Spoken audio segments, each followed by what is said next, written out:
গণমাধ্যম আসলে শুরু থেকেই স্বাধীন।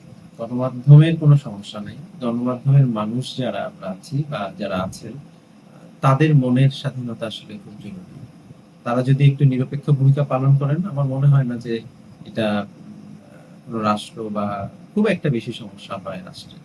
তো রাষ্ট্রকে একটু অভ্যস্ত করা দরকার যে আমরা স্বাধীনভাবে কাজ করছি, কাজ করতে চাই।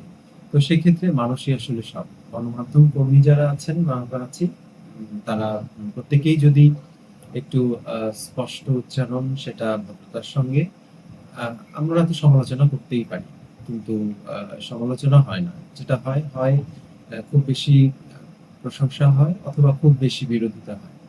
সেটা না হয়ে আমরা যদি একটা নিরপেক্ষ জায়গায় অবস্থান করি, তাহলে আমার মনে হয় কোনো সমস্যা নেই। গণমাধ্যম আসলে স্বাধীনই আছে। গণমাধ্যম আছে বলেই তো আমরা আসলে বেঁচে আছি। আমরা সমস্যাগুলো জানতে পারছি, সমস্যা হচ্ছে, সমাধান হচ্ছে। গণমাধ্যমের মাধ্যমেই তো সমাধান হচ্ছে। কারণ একটা সংকট তো আমরা এমনি ঘরে বসে জানতে পারি না। গণমাধ্যমের মাধ্যমেই জানতে পারি।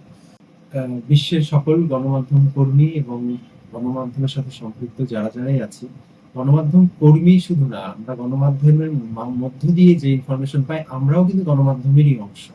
এভাবে পুরো পৃথিবী।